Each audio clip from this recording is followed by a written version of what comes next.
Bagaimana cara meraih kesuksesan dan kekayaan yang berlimpah hanya dalam waktu 3 tahun atau kurang?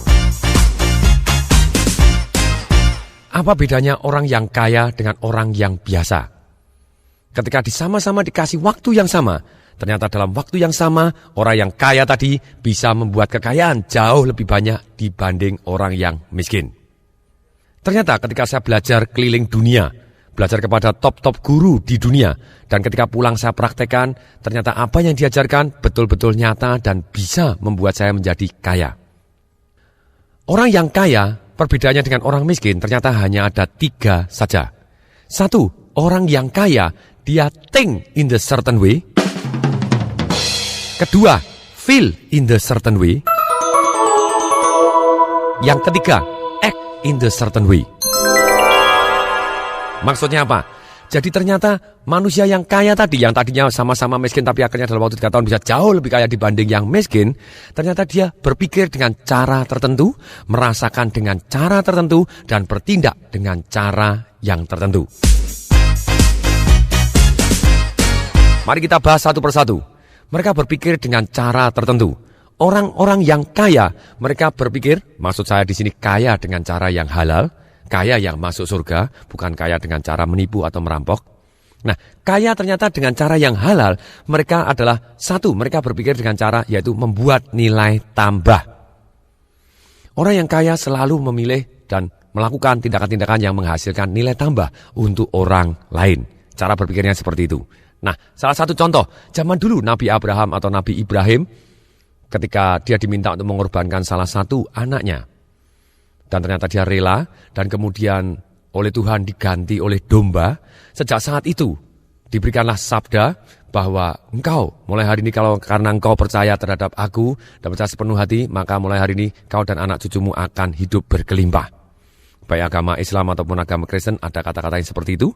Sejak saat itu Nabi Abraham, apa yang dilakukan Nabi Abraham atau Nabi Ibrahim ini? Dia mulai beli tanah dan kemudian dia membuat nilai tambah. Dari tanah yang tidak ada nilainya, dia tanamin gandum. Gandum 1 jadi ribuan. Dia punya domba 2 jadi ratusan.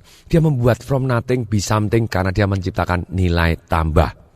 Jadi orang yang kaya selalu fokus, saya harus membuat nilai tambah apa untuk orang lain dan untuk dunia dan untuk bangsa dan negara ini. Dan kemudian orang kaya dengan cara yang baik, mereka berpikir selalu always win-win. Tidak boleh satu yang namanya win-lose. Kalau win-lose, kerjanya akan hanya sebentar, kerjasamanya akan sebentar, bisnisnya hanya berlangsung sebentar. Kemudian, orang yang sukses tadi, mereka berpikir dengan cara bagaimana? Orang yang sukses dan kaya tadi, mereka ternyata mempunyai goal yang spesifik. Maksudnya apa goal yang spesifik? Pernah nggak kita ngalami pada waktu kita menentukan goal? Besok saya mau bangun jam 5 pagi. Ternyata besok tanpa melihat alarm, tanpa mendengarkan alarm, tanpa melihat jam, ternyata kita bisa bangun tepat jam 5 pagi. Kenapa? Karena goal kita spesifik, bawah sadar kita mau mengerjakannya dan kita bangun jam 5 pagi. Misalnya kita memberikan goal yang tidak spesifik, coba silakan dites, besok saya mau bangun sepagi mungkin. Apa yang jadi? Ada 2 alternatif. 1, otak mengabaikan karena perintahnya tidak jelas. Otak berpikir begini, jam 10 pagi, jam 9 pagi, ini yang ngasih perintah goblok ini. Akibatnya apa yang jadi? Bangun jam 8 pagi dan akhirnya malah kesiangan. Alternatif pertama. Alternatif yang kedua apa yang jadi? Kalau goalnya tidak spesifik. Yang terjadi adalah pada waktu kita jam 1 pagi kita malah bangun, jam 1 lebih 5 menit bangun, jam 1 lebih 20 bangun, malah tidak bisa tidur. Jadi kembali lagi, goalnya harus benar-benar spesifik. Orang-orang kaya tahu, oke, saya tanggal sekian pada waktu ini saya akan menjadi seperti ini. Seperti Jim Carrey, kemana-mana dia mengantongin sebuah cek. Kalau Anda belum pernah mendengar Jim Carrey adalah bintang film lucu sekali. Ace Ventura dan kemudian Ace Ventura 2 dan banyak sekali The Mask, film-filmnya dia yang film yang lucu-lucu. Dan ternyata pada waktu itu dia membuat satu cek sendiri, dia tulis sendiri, dia punya goal spesifik pada waktu tahun sekian, pada bulan sekian saya harus mempunyai income 20 juta. Ternyata tepat pada waktu bulan tersebut Jim Carrey bisa mendapatkan bayaran 20 juta US, yaitu pada waktu dia main film The Mask. Ini yang terjadi, banyak keajaiban ketika menentukan goal yang sangat spesifik. Kemudian berikutnya, selain goalnya spesifik, kita juga harus dalam kata-kata yang positif. Goal tidak boleh dalam kata yang negatif, tapi harus dalam kata-kata yang positif. Contohnya begini, ternyata otak bawah sadar kita, kalau otak sadar kita mengenal kata tidak, kata negatif dia kenal. Tapi bawah sadar kita yang merupakan raksasa dalam hidup kita, karena perannya antara 55% sampai 88% sendiri, sedangkan otak sadar itu adalah 12% sampai 45%. Nah ternyata apa yang terjadi? Kalau kita memberikan goal yang negatif, otak kita tidak mengenal. Saya kasih contoh, mari kita tes. Semua tes, tolong coba, semua pendengar tolong tutup mata, semua tutup mata. Praktek adalah guru yang terbaik, tolong tutup mata. Semua yang mendengar, Anda tidak boleh membayangkan. Dilarang total membayangkan, jangan sekali-kali membayangkan. Semua betul-betul tidak dikenankan, tidak diizinkan, tidak boleh membayangkan seekor gajah.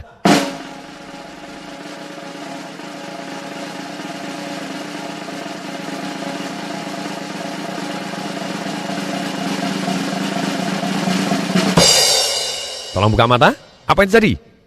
Aha, gajahnya malah keluar. Kenapa? Karena bawah sadar kita tidak mengenal kata tidak. Jadi goal harus dalam kata-kata positif. Anda tidak boleh ngomong, saya tidak mau miskin. Anda jadi miskin. Saya tidak mau gagal. Anda jadi gagal. Lebih baik kita bawah sadarnya kita genjot. Bahwa goal kita dalam kata-kata yang positif. Dan kemudian setelah kita ceritanya membuat nilai tambah. Dan kita selalu bersikap win-win. Dan kemudian kita selalu mempunyai goal yang spesifik. Dan dalam kata-kata positif, kita harus bisa merasakan dengan cara yang tertentu. Merasakan ini ada 3 hal. Satu, kita harus merasa berani. Kemudian yang kedua, kita harus komitmen. Yang ketiga, kita harus mengimani. Mengimani adalah level perasaan yang paling dalam. Bagaimana kita bisa berani? Banyak sekali orang sudah tahu tapi tidak melakukan. Sampai dikatakan oleh Bruce Lee, knowing is nothing. Applying what you know is everything. Apa yang salah dari orang yang tahu tapi tidak melakukan? Karena mereka tidak punya alasan yang sangat kuat atau mereka tidak tahu caranya merubah dari rasa takut menjadi berani. Nah, ini bagaimana kita bisa berani, bisa komitmen dan mengimani. Cara berani ada 2 hal yang sangat sederhana, yaitu adalah dengan merubah fokus. Kemudian yang kedua adalah dengan merubah gerak. Maksudnya apa merubah fokus? Merubah fokus ini begini. Kalau kita pernah menonton film Jurassic Park, binatang apa yang paling menakutkan di sana? Betul, T-Rex. Bagaimana seorang Steven Spielberg menakut-nakutin kita? Yaitu dengan merubah fokus kita. Dia keluarkan T-Rex-nya, langsung mendekat dengan suara lebih keras. Wah! Mendadak kita jadi takut. Dan kemudian, coba bayangkan kalau kita ceritanya kepingin berani, kita hal-hal yang menakutkan, kita buat jadi kecil. Sekarang saya mau tanya, kalau kita menonton film horor, mana yang lebih menakutkan? Kita nonton di bioskop, seorang diri, tengah malam jam 12 malam. Kemudian ruangannya gelap, bioskopnya suaranya THX, sendirian, baunya kemenyan. Atau kita nonton di siang hari, rame-rame, kemudian televisinya adalah televisi 7 inch, hitam putih lagi, dan agak beruat videonya, dan suaranya kayak suara mikro. Mana yang lebih menakutkan? Sudah pasti yang pertama. Kenapa? Karena besar kecilnya sangat berpengaruh, suasananya, situasinya, suaranya akan sangat berpengaruh. Nah saran saya, ketika kita takut, kalau kita mau berani, yaitu dengan merubah fokus dan merubah gerak. Merubah fokus, Anda bisa merubah bayangannya atau merubah pertanyaannya. Nah kalau kita misalnya merubah bayangan, kita bayangkan apa? Yang menakutkan tadi kita buat kecil, dibuat di figura, kemudian dibuat hitam putih, dibuat kabur, dibuat agak menjauh, dibuat mengecil, menjauh, akhirnya ditelan oleh matahari, mendadak kita jauh lebih berani. Karena fokusnya kita jauhkan, mengecil, kita akan jauh lebih berani. Dan kemudian goal kita buat jadi lebih besar. Goal kita buat lebih dekat, lebih besar, lebih terang, penuh warna. Sekali lagi, lebih terang, lebih besar, lebih dekat, penuh warna. Dan akhirnya bahkan kita menjadi satu dengan goal kita. Mendadak kita bisa jadi lebih berani. Kemudian kita bisa merubah juga dengan pertanyaan. Apabila ceritanya fokus kita sedang ke hal-hal yang negatif. Contohnya ada orang mau usaha. Saya tahu persis kalau saya mau kaya, mau sukses, saya harus usaha. Atau saya harus kenalan kepada orang ini. Saya harus telepon kepada orang ini. Saya harus main kepada orang ini. Saya harus ngajak makan siang kepada orang ini. Nah ternyata kita takut. Kita bisa merubah pertanyaan. Kenapa orang takut tidak mau mulai usaha atau tidak berani take action tadi? Karena dia tanya dengan cara yang salah. Gimana ya nanti kalau saya gagal? Mungkin tidak ya saya gagal. Gimana ya kalau saya ditolak? Nah, ini pertanyaan yang tidak adil. Karena setiap usaha selalu ada kemungkinan untuk gagal. Setiap mengajak Anda ada kemungkinan ditolak. Tapi kalau kita tidak pernah usaha atau tidak pernah mengajak, berarti kita sebenarnya gagal 100%. Nah, caranya bagaimana kita merubah supaya kita jadi berani? Kita tanya. Pertanyaan dibalik. Ruginya apa? Kalau saya tidak take action sekarang. Kalau tadi ruginya apa kalau saya take action? Sekarang dibalik pertanyaannya. Ruginya apa kalau saya tidak take action? Dan kemudian tanya lagi, untungnya apa? Kenapa saya harus take action sekarang? Mendadak fokus kita berubah. Untungnya apa kalau saya take action sekarang? Dan ruginya apa? Berarti kalau saya tidak take action, ruginya apa kita bayangkan. Dan kemudian supaya kemungkinan berhasilnya jauh lebih tinggi pada waktu kita fokus tadi, kita tanya lagi dengan pertanyaan ini. Supaya kemungkinan berhasilnya jauh lebih tinggi, apa yang harus saya pelajarin, apa yang harus saya siapkan, dan kapan waktu yang tepat akan saya lakukan. Yang jelas, waktu yang tepat itu 90% jawabannya adalah sekarang. Hanya 10% yang akan selesai dengan sendirinya, tapi lebih baik. Kenapa kalau take action sekarang itu jauh lebih baik dibanding kita menunda? Jawabannya di sini. Kalau kita take action sekarang, itu yang membuat kita mempunyai pengalaman atau hasil feedback lebih cepat. Kalau kita salah bisa kita perbaikin. Kalau belum benar, kita masih kita perbaikin. Kalau sudah benar, kita bisa nikmatin hasilnya. Itu bagaimana cara berani merubah fokus. Kemudian bagaimana cara berani dengan merubah gerak. Dikatakan oleh guru saya Anthony Robbins bahwa our emotion is created by our motion. Jelas sekali bahwa gerakan kita sangat-sangat mempengaruhi emosi kita. Kalau tidak percaya, mari kita tes. Semua tolong berdiri tegak, semua berdiri tegak, tegak, kecuali yang nyetir mobil. Sekarang Anda berdiri tegak, sangat-sangat tegak, dagu ke atas, mata cerah, dada dihusungkan, kemudian senyum lebar mungkin, matanya cerah melihat ke atas, tangan dua-dua ke atas, dengan posisi tangan dua-dua ke atas, kemudian mata melihat ke atas, kemudian mata cerah, kemudian bibir tersenyum lebar-lebar, dada dibusungkan. Coba tes kita ingat-ingat hal yang menyedihkan. Jangan berubah, tapi tetaplah ingat-ingat hal yang menyedihkan.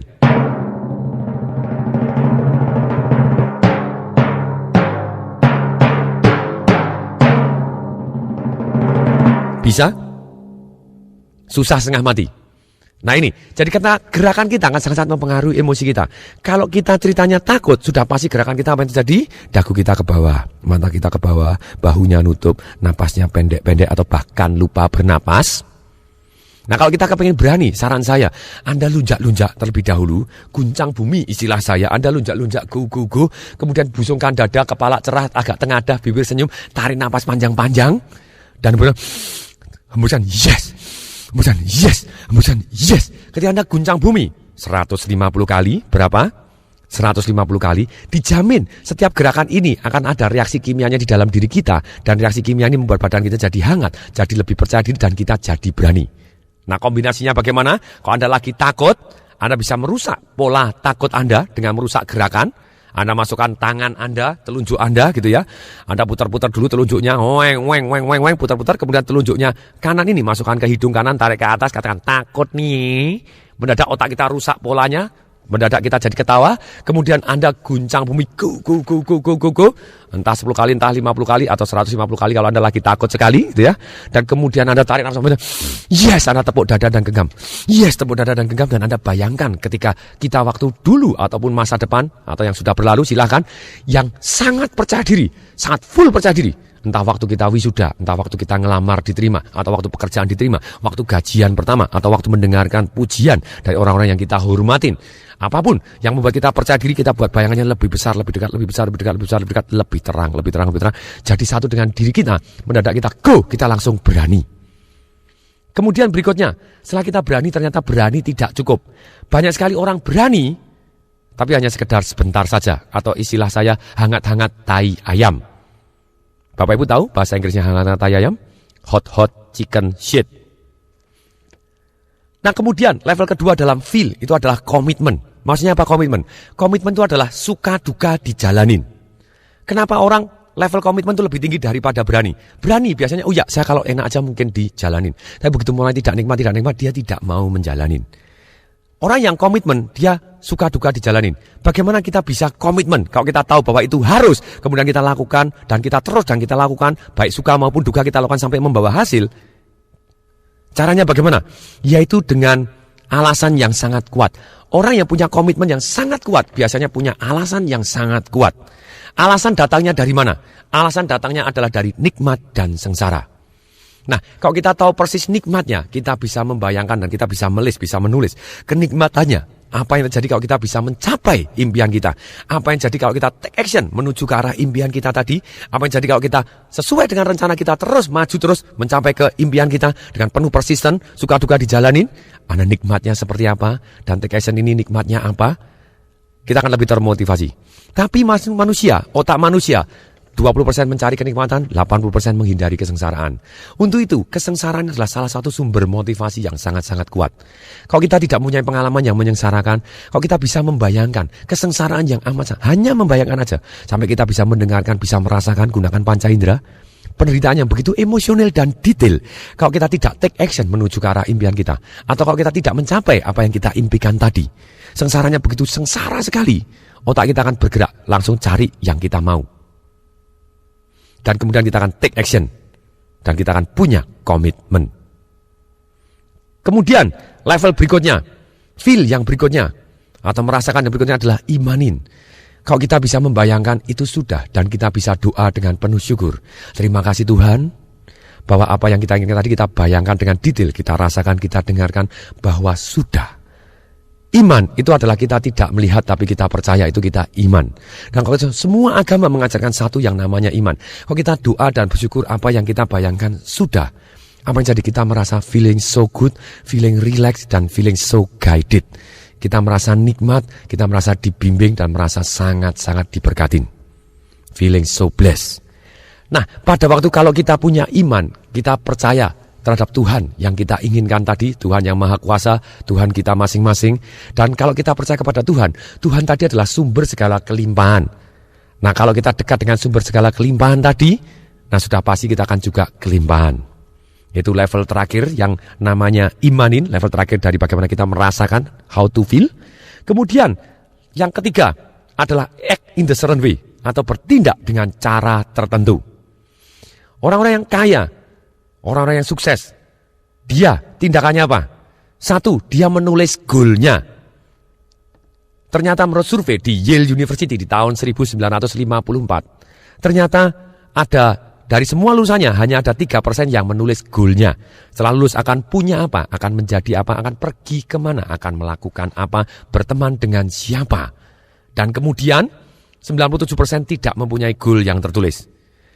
Penelitian dilanjutkan lagi sampai 20 tahun kemudian, yaitu di tahun 1974. Ternyata 97% orang yang tidak menulis goalnya di jumlah total kekayaannya dibandingkan dengan 3%. Orang yang menulis goalnya di total kekayaannya, yang 3% total kekayaannya jauh lebih besar dibanding 97% yang tidak menulis goalnya di total semua. Mulai hari ini kita harus menulis goal kita. Tulis dengan spesifik. Sebutkan, saya, nama saya ini, gitu ya, dengan ini, kasih emosi, dengan senang hati, dengan gembira. Sudah, bagian dari iman, mencapai ini. Apapun yang Anda inginkan, mempunyai mobil ini, punya rumah ini, punya income seperti ini, tulis seperti itu, sudah. Dan kemudian pada tanggal sekian. Jadi unsurnya 3, sekali lagi saya ulangi gitu ya. Harus spesifik, goalnya positif, dan kita menulis tadi goalnya. Jadi kita tulis namanya, sebut, saya, dengan ini nama saya ini, dengan gembira, kasih emosinya, dengan senang hati, sudah mencapai ini pada tanggal sekian. Dan kemudian goal ini Anda baca terus, hasilnya akan luar biasa. Kemudian tindakan apa yang akan membuat Anda perbedaan dengan orang lain? Tulis alasan, sekarang lebih baik kita praktek. Selesai mendengarkan CD ini, tulis alasan. Ini sangat penting dalam proses bagaimana kita bisa menjadi sukses luar biasa. Kita harus menulis alasan, karena otak kita hanya cari nikmat, menghindari sengsara. Jadi pada waktu kita menulis, kita sudah ada goalnya, ada tindakan yang luar biasa, sudah menjadi dari impian menjadi kenyataan. Kita sudah mulai tulis, kemudian juga tulis alasan. Tulis 30 alasan. Apa ruginya, apa sengsaranya, apabila kita tidak bisa mencapai atau tidak take action mengarah ke arah cita-cita kita.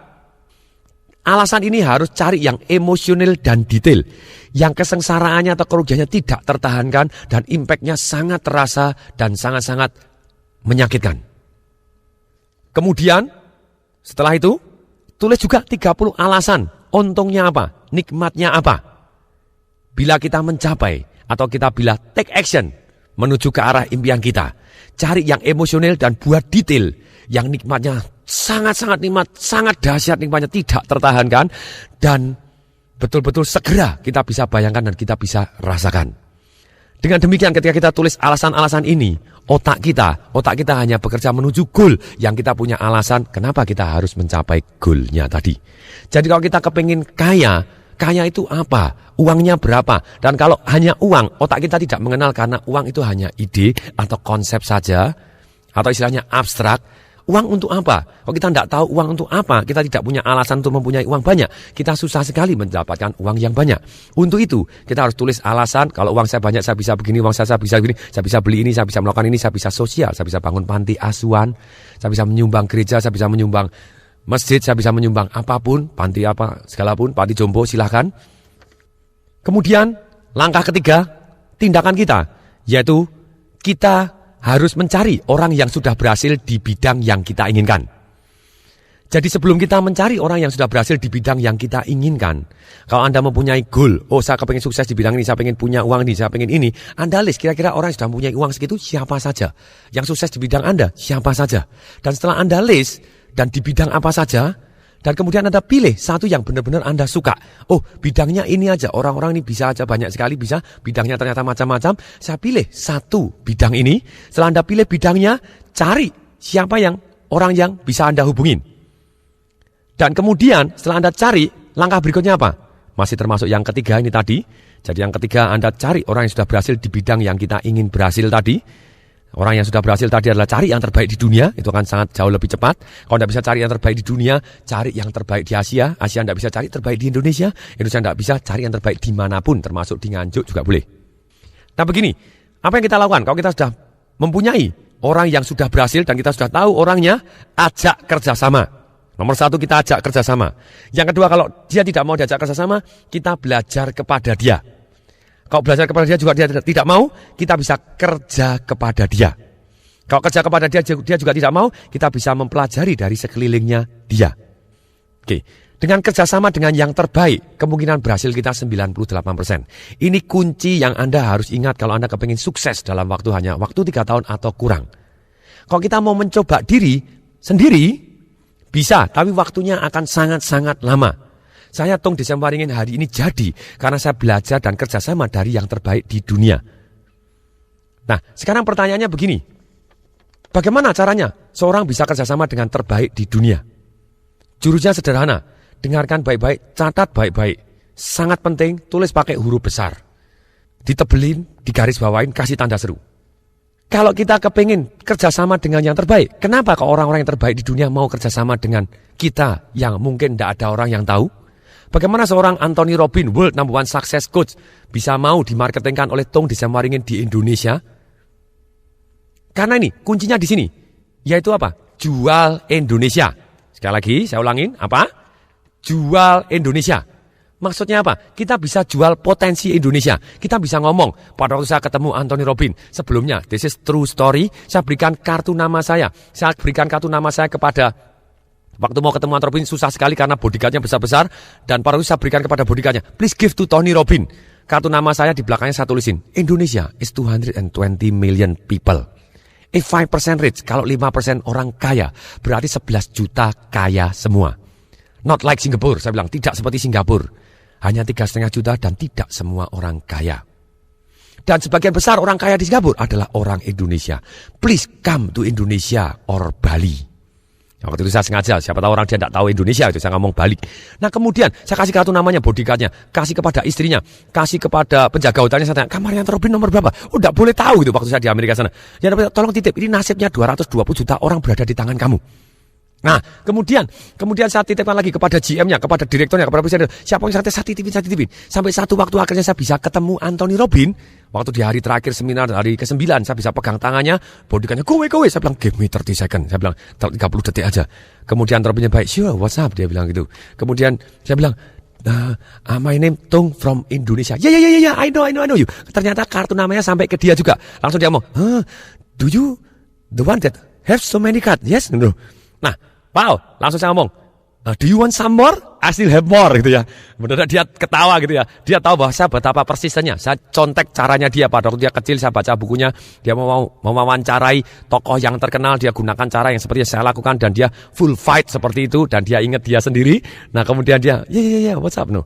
Dia bilang, please come to Indonesia. Saya ulang lagi, Indonesia is 220 million people, more than, yeah, I read that one. Dan kemudian ketika itu dia happy gitu ya, mendadak bisa kenal saya dan kemudian oke. Walaupun akhirnya belum ke Indonesia, tapi mendadak dia kenal, ada orang Indonesia yang potensinya dahsyat.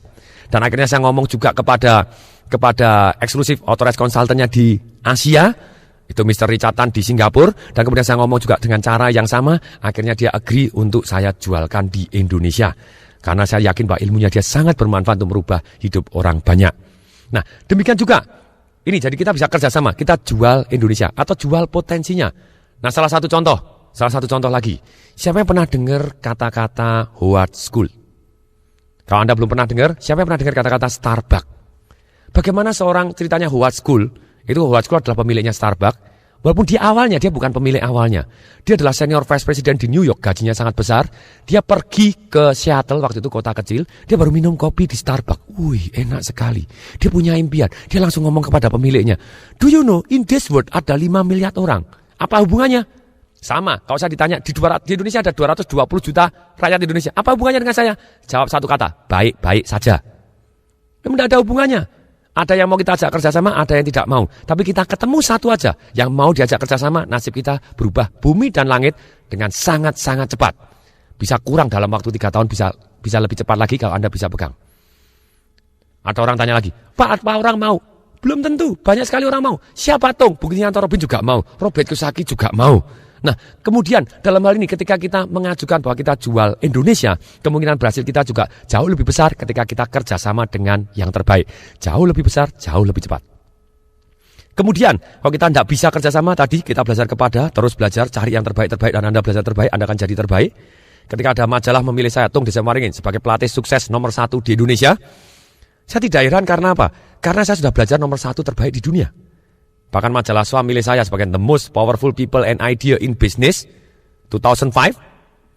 Ya wajar aja karena saya belajar dari guru-guru saya yang terbaik. Sebenarnya saya bisa mendapatkan testimoni yang luar biasa dahsyat. Orang yang saya coach bisnisnya meledak antara 100% sampai 2000%. Itu yang saya bahas di Marketing Revolution saya. Nah sama, kenapa? Karena saya sudah belajar dari yang terbaik. Dalam hidup ini, kita 80% waktu kita harus belajar dari yang terbaik. 20% silakan Anda belajar kepada siapapun. Kemudian kalau kita terpaksa kita bisa kerja kepada orang tersebut. Sekali lagi, jangan kerja cari gaji. Jangan kerja cari uang. Gaji itu nomor 3, uang dan nomor 3. Nomor 1 adalah kita harus belajar cari ilmunya. Kemudian yang kedua adalah kita belajar cari kenalan dan cari network atau cari kepercayaan. Yang ketiga, kalau digaji besar jangan ditolak. Jangan ideal gitu ya, gaji kecil aja enggak usah, gaji besar jangan ditolak, diterima juga. Tapi dalam hal ini ketika kita sudah belajar ilmunya seperti Howard School tadi yang Starbucks, kemudian dia kenalan dan dia gajinya senior vice president, dia ngomong bahwa 5 miliar orang di dunia ini menunggu Starbucks Anda, kemudian orangnya akhirnya mau mempekerjakan dia tapi dengan gaji yang sangat-sangat kecil, dia tidak hitungan, dia cari ilmunya, dia cari kenalan, kemudian dia ngajak bosnya, bos yuk kita buka baru. Kalau Anda tidak mau ekspansi karena bosnya tidak begitu agresif, ya ekspansi Anda mau nggak jadi pemegang saham saya. Bosnya malah mau pemegang saham dan semua produknya kopi dia ngambil dari Starbucks.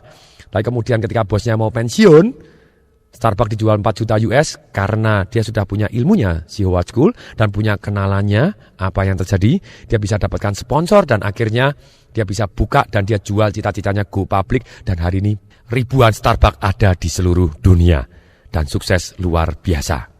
Sangat-sangat cepat. Pertanyaan berikutnya, bagaimana kita bisa mendapatkan orang-orang yang sudah berhasil di bidang yang kita inginkan? Cari, keluar, ikut seminar, ikut organisasi, ikut yayasan, ikut tour ke luar negeri, ikut apapun.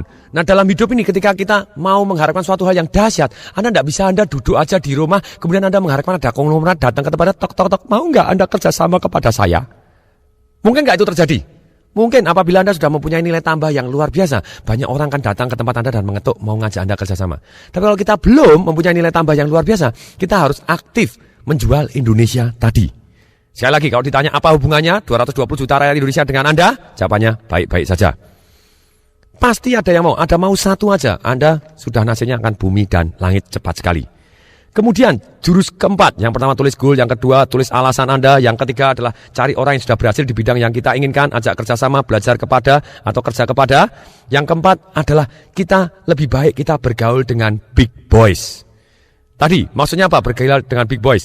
Kita cari orang-orang yang jauh lebih sukses di bidang kita. Karena cara berpikir mereka kita bisa belajar. Bukan berarti saya tidak punya teman yang lebih miskin dari saya atau istilahnya lebih tidak berhasil dibanding saya. Saya punya teman dari manapun, tidak masalah. Tapi ketika kita mau bergaul, alangkah baiknya kita merubah pergaulan kita. Nasib kita akan jauh lebih berbeda kalau kita bergaul dengan orang yang berbeda. Bahkan ketika saya ikut seminar 6 tahun yang lalu, saya disuruh menulis siapa 5 orang yang paling dekat dengan kamu, ditulis. Kemudian sebelah kanannya ditulis, juga bisa Anda lakukan, coba tes. Siapa yang 5 orang yang paling dekat dengan Anda, yang Anda selalu menghabiskan waktu. Kemudian sebelah kanan kira-kira aja penghasilannya berapa, silahkan ditulis. Kemudian dijumlah, kemudian dibagi 5. Itulah plus minus pendapatan Anda. Pada waktu saya mengerjakan yang sama, ternyata betul. Itu adalah pendapatan saya. Langsung saya syok, saya tahu persis. Bahwa saya terus bergaul dengan orang-orang seperti ini, plus minus penghasilan saya akan seperti ini juga. Saya harus gaul dengan orang-orang yang jauh lebih dahsyat dibanding saya. Nah, bagaimana menemukan? Sama tadi, ikut seminar, ikut organisasi, undang makan siang. Nah, sekarang pertanyaan, kenapa orang-orang dahsyat mau makan siang dengan kita? Karena kita punya nilai tambah. Loh, kalau kita tidak punya nilai tambah, bisa nggak kita ngajak makan siang? Bisa. Caranya bagaimana? Misalnya begini. Anda bisa menggunakan begini, misalnya Anda pengen ngajak makan seorang presiden direktur yang top sekali, misalnya Bapak A. Anda bisa ngomong gini, Anda juga kenal presiden direktur ini, Ibu B, misalnya begitu. Kita ngomong kepada Bapak A, kalau misalnya Anda sewaktu-waktu diajak makan oleh Ibu B, Bapak A mau? Ya mereka mau karena mereka orang-orang dahsyat luar biasa. Kemudian kita ngomong kepada B, kalau mau sebentar Pak akan saya setkan waktu. Dan kemudian kalau ditanya, apa hubungannya dengan dia? Oh baik-baik saja Pak. Loh memang hubungannya baik-baik saja, betul nggak? Kemudian kita ngomong kepada Ibu B, Ibu B kalau sekali waktu diajak makan siang dengan Bapak A, presiden direktur dari sini, mau? Banyak maunya karena mereka orang-orang besar kepengen bergaul dengan orang-orang besar juga. Ketika mereka mau, pada waktu makan siang bertiga, yang sebelah kiri Anda gajah, sebelah kanan Anda gajah, Anda calon gajah. Nah kemudian, setelah ceritanya kita di dalam hidup ini, kita bergaul dengan orang-orang yang dahsyat tadi, sekarang lagi hindarin orang-orang yang penyedot semangat. Maksudnya apa penyedot semangat? Tanya, apa kabar? Tidak bagus, susah. Orang yang UUB, apa itu UUB? Unhealthy, unhappy, and broke. Bukan kita tidak boleh dekat-dekat orang miskin, boleh Anda boleh dekat dengan mereka, datang membantu untuk menginspirasikan mereka untuk dahsyat. Dan kalau Anda miskin, saya juga ngalami pada waktu awal-awal di dalam karir saya tidak punya uang, saya melakukan apa? Saya sehat dan saya happy, saya penuh semangat. Saya sehat dan happy, orang senang bergaul dengan saya. Nah kalau saya tidak sehat, saya tidak happy atau penuh keluh kesah dan bangkrut lagi, siapa yang mau dekat-dekat dengan saya? Dan makanya kalau kita belum punya uang, alangkah baiknya kita tetap semangat dan kita happy ceria, akibatnya orang bisa mengukur energi kita dan senang bergaul dengan kita. Tunjukkan kepositifan Anda. Berikutnya, langkah yang kelima, yaitu kita harus monitoring. Kebanyakan orang memonitoring goalnya hanya setahun sekali pada waktu tahun baru. Apa yang jadi? 1 tahun berikutnya, waktu sudah berlalu dan belum tercapai, tapi sudah 1 tahun. Alangkah baiknya kita monitoring. Caranya bagaimana? Kita baca goal kita setiap hari. Baca. Saya tulis goal saya pakai papan besar sekali, pada waktu bangun tidur saya baca, tidur saya baca lagi. Dan kemudian, setelah baca goalnya, juga imajinasikan. Imajinasikan bahwa Anda sudah dan terima kasih Tuhan sudah. Imajinasikan, bayangkan, rasakan. Lebih besar, lebih terang, lebih dekat.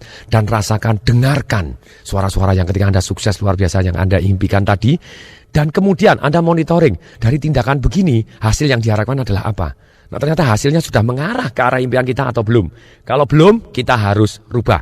Kalau sudah, nah kita akan perkuat tindakan yang betul-betul sudah menghasilkan yang kita inginkan. Kemudian, yang keenam, kita harus fleksibel. Maksudnya apa fleksibel? Fleksibel caranya, tapi persisten usahanya. Ketika Anda sudah melakukan monitoring, saya melakukan begini, kalau ternyata belum dapat kenalan orang-orang dahsyat. Saya jalan-jalan begini kok belum ada orang yang hebat mau kerjasama dengan saya. Kita tanya, caranya supaya saya rubah, supaya dia mau, apa yang harus saya perbaiki? Saya ngomongnya, nadanya, gerakan saya, atau pandangan wajah saya, atau susunan kata-kata saya, mana yang harus saya rubah? Sehingga orang tadi mau makan siang dengan saya, atau orang tadi mau kerjasama dengan saya. Atau cara ngomong saya apa? Silakan, harus dirubah. Fleksibel caranya, tapi persisten terhadap usahanya. Banyak orang ngomong, saya sudah 3 kali berusaha jualan, tapi ternyata tidak laku, saya tidak berbakat. Coba bayangkan, siapa yang pernah jadi anak-anak? Pertanyaan yang goblok, semua orang jadi anak-anak, pernah. Nah kalau anak-anak belajar jalan, kalau dia jatuh, kemudian kita akan ngomong bangun lagi. Jatuh, kita akan ngomong bangun lagi. Kapan kita ngomong berhenti, bangun lagi? Pertanyaan yang sama-sama gobloknya. Yaitu jawabannya apa sih? Ya kalau sudah bisa jalan. Resep ajaib. Persisten juga sama. Ketika kita usaha, kalau kita belum berhasil, kita langsung coba lagi, lakukan lagi, take action lagi, supaya lebih berhasil bagaimana? Harus melakukan apa lagi? Saya harus belajar kepada siapa dulu? Mendatangkan pertanyaan-pertanyaan ini, supaya yang lebih mudah, siapa yang bisa membantu saya? Nah, kemudian apa yang mau saya korbankan? Apa yang mau saya impikan ini? Kebiasaan apa yang harus saya buang? Mendadak kita jadi lebih semangat karena kita pakai pertanyaan-pertanyaan, kebiasaan apa harus saya punyai? Keterampilan apa harus saya pelajarin? Kemudian Anda jadi jauh lebih semangat, lebih powerful dengan bimbingan-bimbingan pertanyaan yang menuju ke arah yang Anda impikan. Coba bayangkan kalau seorang bayi baru jatuh sekali, jatuh 2 kali, jatuh ketiga kali, terus dia ngomong bayinya, aku enggak bakat jalan, no. Bisa jalan, susah setengah mati. Demikian juga kita harus persisten di dalam usahanya, fleksibel caranya.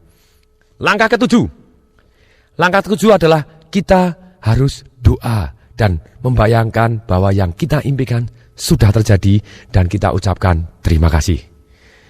Saya tiap hari doa, terima kasih Tuhan atas kebijaksanaan, kesehatan, kekayaan, keharmonisan, serta keceriaan yang telah Bapa berikan. Dan hamba-Mu ini, saya biasanya menyebut begitu, berjanji akan membuat berlimpah, sedemikian sehingga bisa berarti untuk orang yang banyak. Itu jadi kita doa dan kita terima kasih, kita mendapat feeling good tadi, feeling blessed, bila merasa diberkati, dan feeling guided, kita merasa dibimbing. Kemudian yang saya lakukan, yang selama dalam 3 tahun, bagaimana saya bisa merubah hidup saya dengan bumi dan langit, yaitu saya terus belajar. Jadi langkah ke-8, kembali lagi, saya terus belajar. Walaupun tadi cari orang yang sudah berhasil, kita bisa kerja kepada, belajar kepada. Tapi yang ini sengaja saya buat ke-8, karena banyak orang sudah berhasil, dia tidak mau belajar lagi. Saya punya komitmen bahwa apa yang saya bayarkan untuk leher ke bawah dengan leher ke atas harus lebih besar, harus lebih besar leher ke atas. Maksudnya apa? Kalau saya makan, saya minum, saya beli baju untuk di bawah saya 1 tahun habis 20 juta, berarti untuk leher ke atas, untuk ikut seminar, untuk apa? Harus lebih besar dari 20 juta. Karena saya tahu, mana yang lebih menghasilkan? Leher ke atas atau leher ke bawah? Lah masih ada yang ngeyel lagi, leher ke bawah Pak, atau lebih ngeyel pinggang ke bawah, saya tidak ikut-ikut. Sudah pasti sebetulnya leher ke atas kita yang akan lebih menghasilkan. Di dalam dunia informasi ini, bahwa kita, pikiran kita lah yang sangat-sangat luar biasa dahsyat, yang mengelola informasi dan bisa membuat jadi uang itu sendiri. Jadi langkah ke-8 kita harus terus belajar. Belajar ini ada 4 macam. 1, kita belajar dari pengalaman kita. Itu yang paling berkesan. Tapi kalau kita ngalami sendiri, seringkali kita benjut dan tidak nikmat. Nah kemudian yang kedua, belajar dari merenung. Ini yang paling bermanfaat. Kalau kita merenung, menyimpulkan proses tanya jawab. Dari begini apa yang harus saya lakukan? Ini supaya lebih baik, apa yang harus saya lakukan? Anda terus tanya, proses berpikir adalah proses tanya jawab terhadap diri sendiri. Anda tanya, supaya lebih sukses, supaya lebih siap, waktunya sekarang, supaya lebih siap, apa yang jadi? Nah kemudian Anda selalu tanya, supaya kemungkinan berhasil lebih tinggi, apa yang harus saya lakukan? Dan kemudian itu kita akan jauh lebih dahsyat kalau kita belajar dengan menyimpulkan dan merenung tadi. Kemudian yang ketiga dan keempat ini adalah kita belajar dari orang lain atau dari orang atau situasi atau alam yang di luar diri kita. Yaitu kita bisa belajar secara langsung. Anda bisa belajar dengan punya mentor, punya pembimbing. Ini adalah cara belajar yang paling cepat. Karena orang yang berhasil akan menunjukkan kepada Anda caranya dengan lebih cepat dan lebih mudah.